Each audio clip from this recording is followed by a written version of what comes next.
Bom, então, boa noite agora, formalmente todos. Essa é uma atividade do Comitê Memória, Verdade e Justiça no Oeste do Paraná. Ao longo das nossas falas, a gente vai estar explicando um pouquinho melhor o que é, vai aparecer um pouco o que é e por que existe um Comitê Memória, Verdade e Justiça. E o fato de que ele é do Oeste do Paraná já nos é um indicativo de que existem outros comitês que são de outros lugares também. Essa atividade está sendo realizada com o apoio dos grupos de pesquisa, Grupo de Pesquisa Estado do Poder, Grupo de Pesquisa do Trabalho e Movimentos Sociais e do Centro Acadêmico de História dos Unidos Palmares. 31 de março, essa é uma aula pública. O que significa? Que essa aula pode, a nossa intenção era inclusive fazê-la na rua e não foi possível, mas é para que a gente não fique quieto, para que a gente não se cale, para que a gente fale, para que a gente discuta, para que a gente saiba o que aconteceu no dia 31 de março de 1964 no Brasil. Bom, podemos dizer que não foi 31 de março, foi 1º de abril, o dia da mentira, não é? Mas infelizmente foi uma mentira duradoura, que durou 21 anos, um golpe de Estado que durou 21 anos. Então nós vamos fazer o seguinte, nós propomos para vocês uma atividade diferente, uma atividade em que nós vamos ter falas curtas sobre diferentes temas envolvendo a questão de entender então o que foi a ditadura no Brasil, o que é que ela aconteceu, mas a gente vai intercalar essas falas com alguns pequenos momentos também lúdicos. Depois, no final, a gente vai ter uma apresentação de música do professor Alexandre. E eu pergunto ali fora se o... Como é que é o nome dele? Cadê a Sara? Se o Luiz está, ok? O Luiz está aqui. Onde é que você está? Ô, Luiz, eu estou mudando. Então, a gente começa a nossa atividade com o Luiz. Luiz, alto, porque o pessoal lá atrás não está conseguindo direito. Não, que boa. Maio 1964. Na leiteira tarde se repartem iogurtes, coalhadas, copos de leite e no espelho meu rosto. São 4 horas da tarde, em maio, tenho 33 anos e uma gastrite. É uma vida que é cheia de crianças, de flores e mulheres. A vida, esse direito de estar no mundo, ter 2 pés e mãos, uma cara e a fome de tudo. A esperança, esse direito de todos que nenhum ato institucional ou constitucional pode caçar ou legar.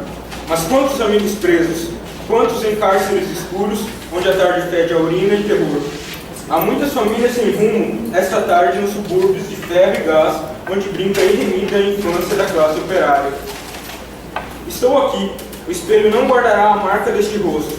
Se simplesmente saio do lugar, ou se morro, se me matam, estou aqui e não estarei num dia, em parte alguma. Que importa, pois? A luta comum me acende o sangue, me bate no peito como o coice de uma lembrança.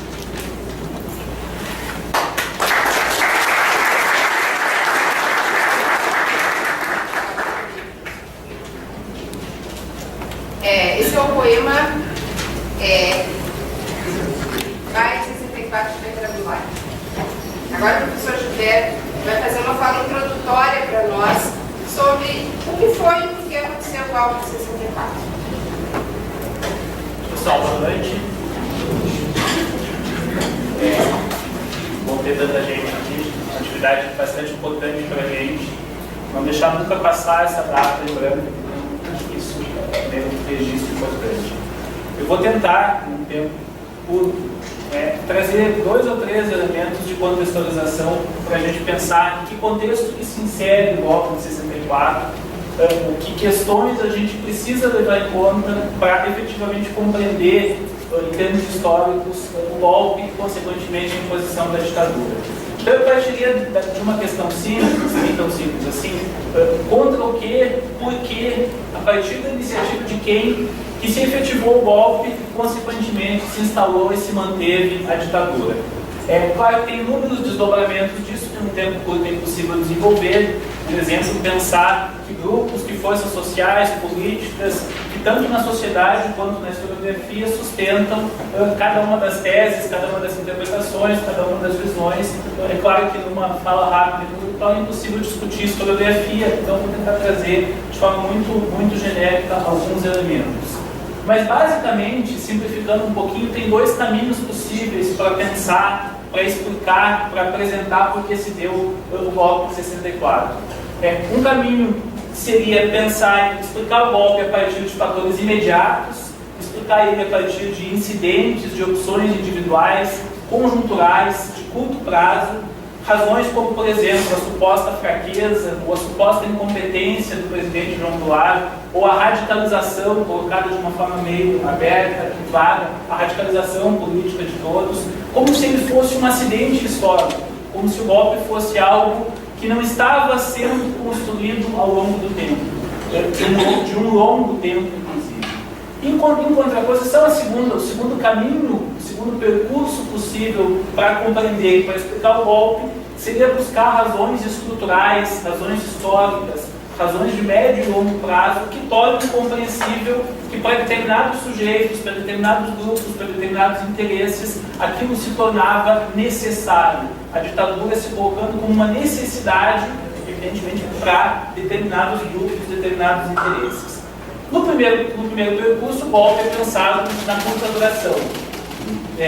Eu vou dar um exemplo só, como isso se expressa e aparece, não tem como passar muito material. Por exemplo, na semana dos 50 anos, a revista Isto É fez uma longa matéria, os 20 dias que mudaram o Brasil.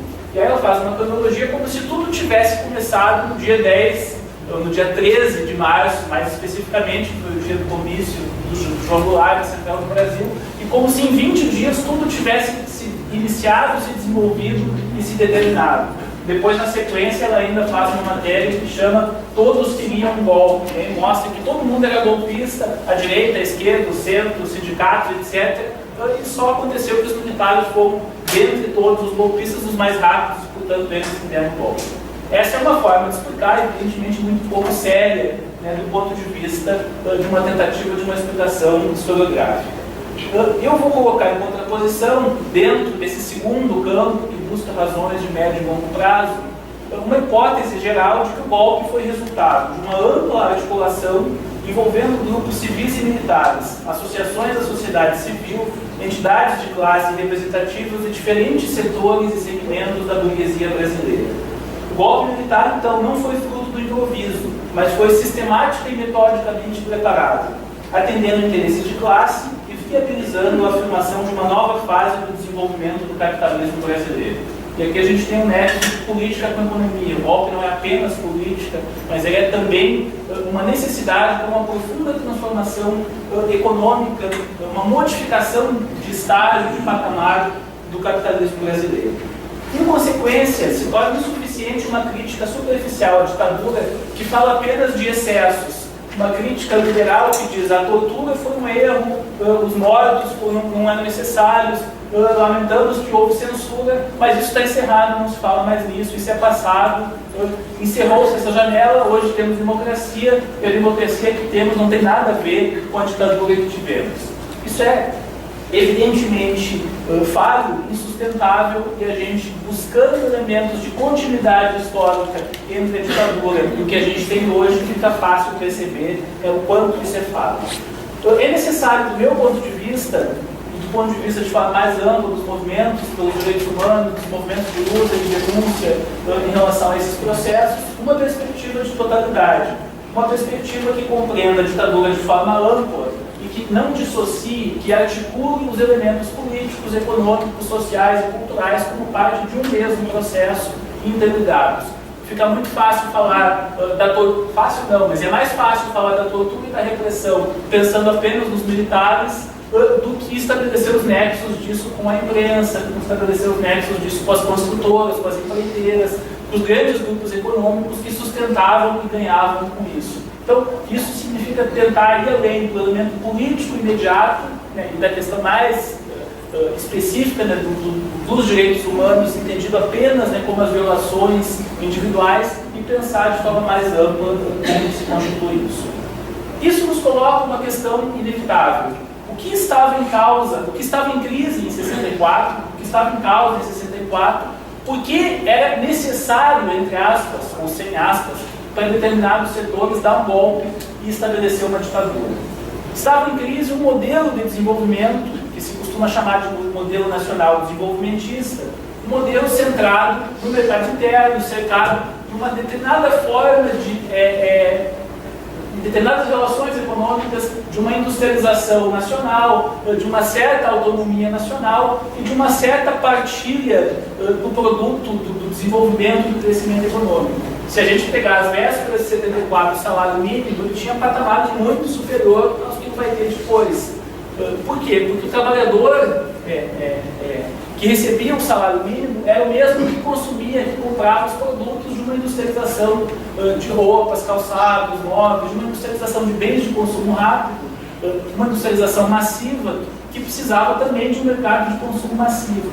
Foi isso que sustentou por algum tempo o processo de desenvolvimento e politicamente uma ideologia nacionalista que propunha identidade entre os interesses das diferentes classes sociais, que alguns chamam de populismo.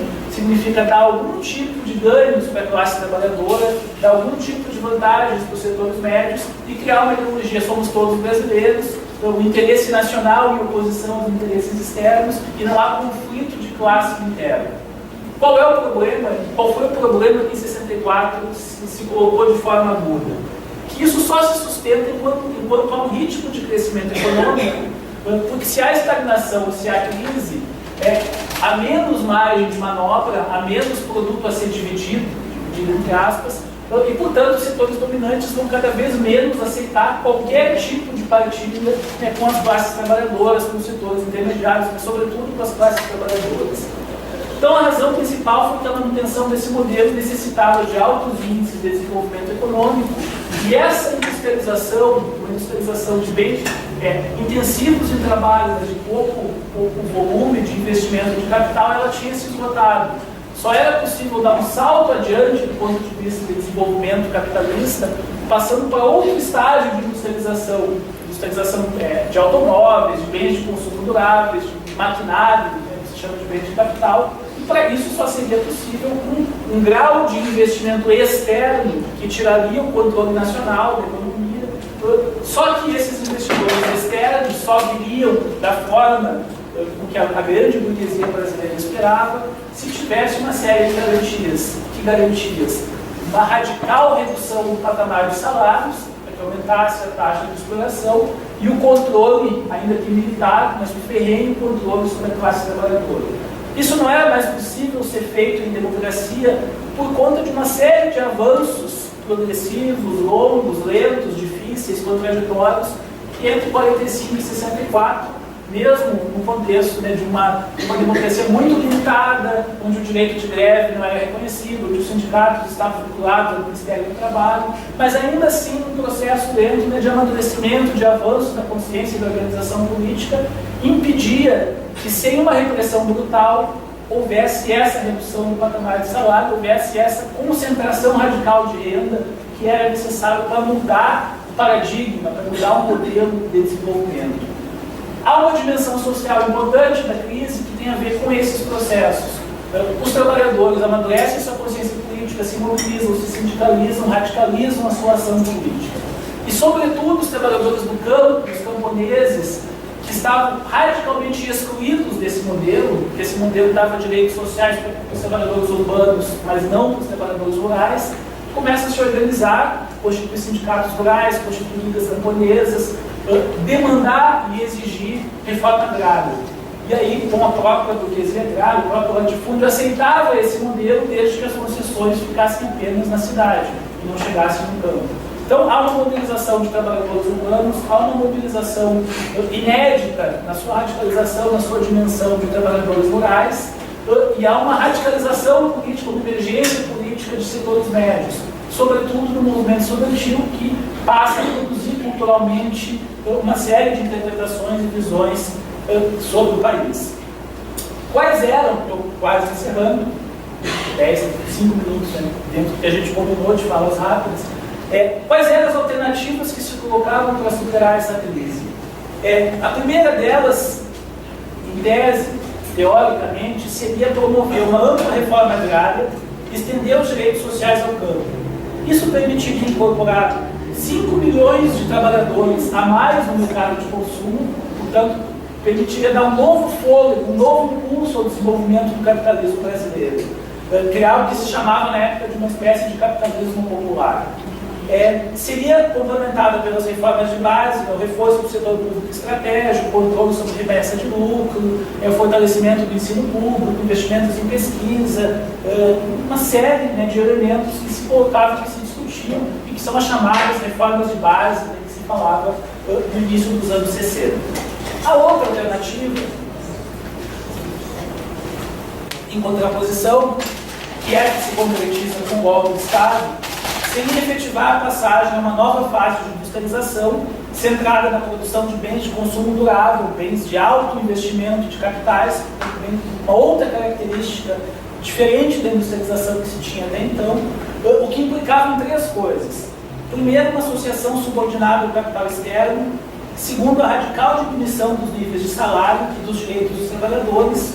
E terceiro, a promoção de uma violenta concentração de renda, consolidando uma alta classe média que seria aquela que iria consumir, né, os televisores, os refrigeradores, os produtos de alto investimento tecnológico, de maior custo limitado, e não mais a grande massa de trabalhadores que estava incorporada enquanto mercado de consumo.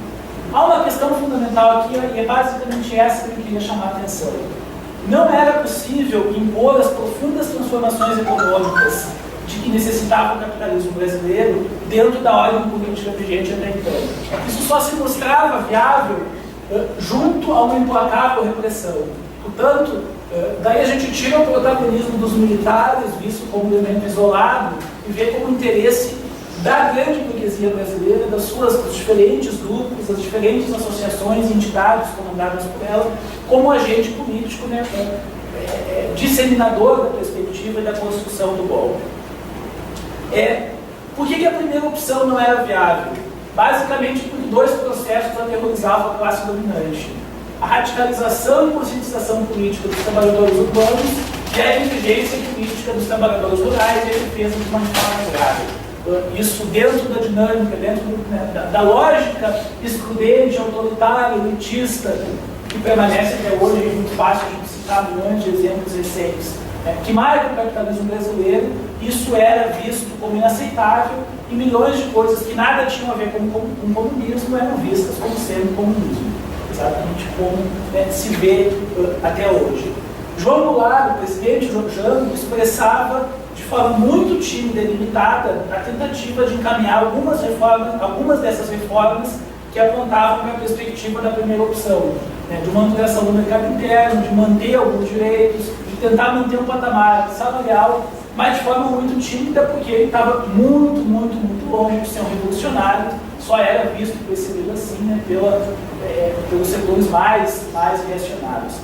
Uma citaçãozinha bem curta, do Rui Mauro Marinho, grande intérprete desse período. Em 69, ou seja, poucos anos depois do golpe, ele escreve em 2 linhas uma definição quase perfeita desse processo.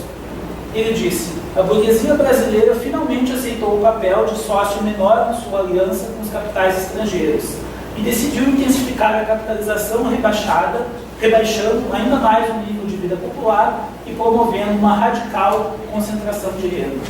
Perder o controle do processo e dar o eixo do desenvolvimento do capitalismo brasileiro para setores externos não significa que ela não seguisse lucrando, pelo contrário.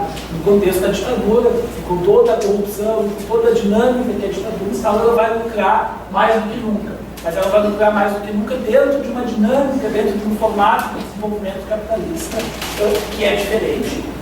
Por último, é importante, é imprescindível, é fundamental destacar quais foram os sujeitos que constituíram que organizaram a conspiração que deu origem ao golpe. Esses sujeitos incluem a maior parte das grandes empresas, a maior parte dos grandes empresários, da grande burguesia brasileira, de suas articulações internacionais. O livro mais clássico sobre isso, de um cientista político chamado René Dreyfus, em 1964, A Conquista do Estado, mostra como isso se deu através do complexo IPES e BAD, Instituto de Pesquisas e Estudos Sociais, Instituto Brasileiro de Ação Democrática. Esse instituto, de 61 a 64, produziu centenas de filmes, de peças de teatro, de revistas, de panfletos, de cartazes, de documentários que passavam no início do cinema, todos eles disseminando a perspectiva golpista, todos eles disseminando uma lógica e uma visão que claramente fortalecia a lógica do golpe de Estado. Quem financiava isso? A grande burguesia brasileira, a grande burguesia internacional. Alguns desses sujeitos, Texaco, Shell, Bayer, General Electric, IBM, Coca-Cola, Souza Cruz, Belo Mineira, todas as construtoras que se constituem e se fortalecem nesse momento, etc, etc, etc. São setores que se constituem enquanto setores da burguesia brasileira, sobretudo a partir do final dos anos 50, quando o governo de Juscelino Kubitschek já começa a colocar em prática esse projeto, já traz as grandes automobilísticas, já traz, estabelece uma relação com o capital externo diferenciada, mas isso vai se radicalizando, vai se intensificando com grande investimento, com grande mobilização a partir desses setores, e esses são basicamente, são sobretudo esses os setores que ganham com a ditadura. Portanto, há uma relação direta, inevitável, fundamental entre a emergência do novo padrão de acumulação capitalista, desde o final dos anos 50, centrado no processo de internacionalização monopolista da economia, a partir da implementação deste setor de bens de consumo intermediário, de bens de consumo durável, de maior valor agregado, por um lado, e por outro lado, a organização política desses setores, desses interesses, através do Ifes e que logo depois vão ser quem vai dar as cartas, quem vai dar a diretriz política e econômica da ditadura. Portanto, do ponto de vista da grande burguesia brasileira e seus aliados internacionais, o golpe e a ditadura eram uma necessidade. Por ser a imposição de uma ditadura terrorista, não seria possível impor a reversão das conquistas sociais que era necessário ao novo modelo de desenvolvimento. Por último, finalizando, pensar o sentido histórico da ditadura, identificar os seus agentes, esses agentes de classe, da grande burguesia, os grandes meios de comunicação, as grandes construtoras, etc. Isso nos permite um novo olhar sobre as mazelas atuais. Mais do que resquícios eventuais da ditadura, grande parte dos protagonistas da política brasileira e das grandes empresas que comandam o país hoje expressam a continuidade direta, a permanência do legado da ditadura. São esses os sujeitos sociais que hoje comandam os grandes processos, são esses os sujeitos sociais, os 5 ou 6 grandes grupos de comunicação, as 5 ou 6 grandes construtoras. Esses são os 2 exemplos mais evidentes que são radicalmente favorecidos pela ditadura, mas em diversos setores da metalúrgica, o petróleo, etc., etc., os grandes grupos econômicos que se tem hoje uma alta concentração de capitais, são grupos que se já existiam antes da ditadura, mas são, sobretudo, profundamente fortalecidos por ela. Então, o legado da ditadura, a manutenção da ditadura não está apenas na existência de uma polícia militar, não está apenas no que acontece nos colões de delegacias, é também, fundamentalmente também isso, mas é também na ordem econômica, é também na ordem social, é também na organização política, é também na configuração da grande imprensa brasileira. Então, acho que isso traz um pouco os elementos mais amplos e gerais para a gente situar e contextualizar esse agrupamento de volta. Obrigada, Juliana. Se eu tiver que ter uma fala um pouquinho mais extensa, como o tema dele é a contextualização e uma discussão mais ampla sobre o golpe. Agora, e aí eu vou pedir para vocês guardarem as questões que no final a gente faz um bate-papo, conversa com vocês sobre elas, tá? Agora a gente vai ouvir a Paloma. E agora um poema, do Carlos Miriguela. O nome é O País de uma Nota Só. Não pretendo nada, nem flores, louvores, triunfos. Nada de nada. Somente um protesto, uma brecha no muro, e fazer ecoar, com voz surda que seja, e sem outro valor, o que se esconde no peito, no fundo da alma, de milhões sufocados. Algo por onde possa filtrar o pensamento, a ideia que puseram no cárcere. A passagem subiu, o leite acabou, a criança morreu, a carne sumiu. O IPM prendeu, o DOPS torturou, o deputado cedeu. A linha dura vetou, a censura proibiu, o governo entregou, o desemprego cresceu. A carestia aumentou, o Nordeste encolheu, o país resvalou. Tudo dó, tudo dó, tudo dó. E em todo o país repercute o tom de uma nota só, de uma nota só.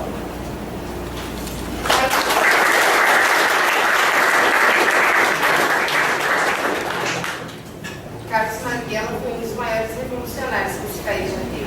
Na verdade, o professor Gilberto falou bastante daquilo que eu tinha deixado para falar, mas é principalmente reforçar isso, né? Por que a gente não deve pensar no golpe apenas como um ato militar e na ditadura apenas como militar, né? Mas sim como civil militar, como o envolvimento dos empresários. Acho que o professor Gilberto citou muito bem isso, né? Eu acho que é importante a gente reforçar esse apoio empresarial, tanto nesses momentos que antecederam o golpe, né, nessa organização para o golpe de Estado do dia 31 de março, e aí o Gilberto situou um pouco do IPES e do IBAD, e aí eu trouxe o livro, só para vocês conhecerem, né, do Dreyfus, que era o livro que o professor Gilberto falava. O Dreyfus mostra toda a organização do IPES e do IBAD, inclusive tem boa parte do livro são tabelas e dados, né, onde a gente consegue perceber essa articulação, o nome desses empresários, né, o nome desses políticos que estavam envolvidos junto a essas instituições. E pensar, claro, né, a ditadura que se seguiu a esse golpe do dia 31 de março também como profundamente enraizada com relações civis e empresariais. E aí como, né? Muitos desses empresários que participaram do golpe, né, que financiaram o golpe, financiaram as campanhas publicitárias, depois, durante a ditadura, passaram a ocupar cargos públicos, né, dentro desses regimes, desses governos militares, e a partir dessa posição acabaram influenciando a reforma do Estado, as políticas públicas, né? Então são reorganizações dentro desse novo Estado, desse Estado ditatorial, que vem sempre a atender os interesses dessas empresas. E aí, né, o professor Gilberto citou algumas dessas empresas, e eu acho que não é demais a gente reforçar e falar novamente, porque são empresas que estão entre nós ainda, né? Entre os grupos, né, que aparecem na comissão, nos relatórios da Comissão Nacional da Verdade, onde eles comprovam essas relações, essas ligações entre os empresários e os militares, estão, por exemplo, né, o Banco Bradesco, o Grupo Ultra, a Ford, a General Motors, a Volkswagen, a Camargo Correia, né, e aí depois eu vou falar um pouquinho mais sobre ela, o Jornal Folha de São Paulo, a Nestlé, a General Electric, a Mercedes-Benz, a Siemens, a Light, e aí a gente poderia continuar, né, elencando uma série de empresas que tiveram participação não só no golpe, mas também depois ocuparam cargos importantes dentro da ditadura, né, tanto em relação a cargos públicos quanto a relações íntimas, né, ou relações de amizade com alguns generais. E aí, né, pensar nessa relação dos empresários é também pensar não só essa ocupação de cargos e de interferência nas políticas públicas do Estado, mas também pensar que muitos desses empresários foram responsáveis pelo financiamento da tortura, né? Acho que alguns de vocês já devem ter assistido. Tem um documentário muito legal que mostra essa participação empresarial no financiamento da tortura, que é chamado O Cidadão Policing, né? Que era um empresário dinamarquês, né? Um dos donos do Grupo Ultra, e ele foi, né, comprovado que ele financiava, que ele inclusive participava das sessões de tortura. Inclusive o Boyce, ele teria importado, né, uma máquina, não sei se é esse o nome que eu posso dizer, né, mas de tortura altamente sofisticada para torturar presos políticos aqui no Brasil. Então, esse documentário mostra essa relação desse empresário específico, mas também nos faz pensar e nos dá indícios, né? Nos mostra também outros casos em que empresários financiavam esses grupos de tortura e que participavam, inclusive, né, de todo esse sadismo, de toda essa crueldade das torturas dos militantes que eram contra a ditadura naquele momento. Então, eu acho que é mais do que necessário quando a gente faz atos como esse de hoje, deve estar pensando, desde comemorando esse 31 de março, é para a gente manter vivo essa lembrança, né, e manter viva a lembrança dessas pessoas que morreram e que lutaram por condições mais justas, né, do nosso país, que foram esses militantes que foram mortos ou então, né, muitos deles desapareceram. Também pensando, né, nessa relação dos empresários no financiamento da repressão, alguns anos atrás, né, devido a essas investigações da Comissão Nacional da Verdade, foi descoberta uma usina, né, no Rio de Janeiro, onde também vários corpos teriam sido queimados, né, como uma das formas de desaparecer com esses corpos, com esse peso morto, então, da ditadura, né. Também a Casa da Morte, em Petrópolis, né, mostra um pouco esses locais privados pertencentes a empresários que foram utilizados pelos militares para praticar a tortura. E aí, é claro, né, por isso que a gente falava antes, quando a gente pensa a ditadura civil, militar, é pensar tanto nas relações econômicas como também nessas relações repressivas, onde esses contatos se davam. E aí, falando um pouquinho, né, das empresas de construção civil, que, como o professor Gilberto falou, foram empresas que cresceram durante a ditadura, né, e aí é interessante a gente pensar o caso da Camargo Corrêa, principalmente, né, ela é uma das grandes empreiteiras que está hoje na boca dos jornais, né, em relação aos escândalos envolvendo a Operação Lava Jato. E a Camargo Corrêa também foi uma empresa que se consolidou durante a ditadura. Assim como outras, né, como a Mendes Júnior, a Odebrecht, foram empresas da construção civil que se beneficiaram com a ditadura graças às grandes obras que foram construídas durante aquele período, né? Vale lembrar que da construção da Transamazônica, da hidrelétrica de Itaipu, né, que está tão pertinho de nós aqui, que esconde tanta sujeira também da ditadura, a Ponte Rio-Niterói, né, entre outras grandes construções que foram construções do período e que propiciaram que essas empresas crescessem da maneira com que cresceram.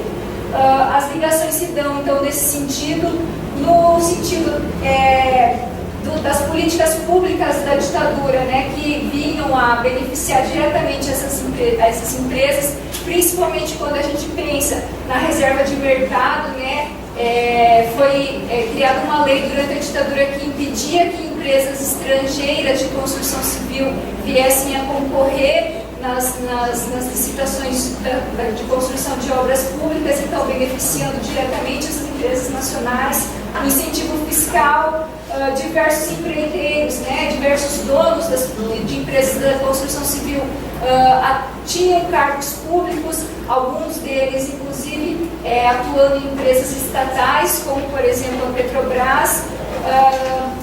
E claro, né, toda essa política de repressão aos trabalhadores, de repressão aos sindicatos, que o professor Gilberto já comentou, beneficiou altamente essas empresas da construção civil. Por quê? Porque sem uma vigilância em relação à forma com que esses trabalhadores estavam sendo submetidos, né, sem um controle, sem um apoio dos sindicatos, muitos acidentes de trabalho e muitas condições precárias de vida desses trabalhadores da construção civil eram deixadas debaixo do tapete, né? Eram escondidas.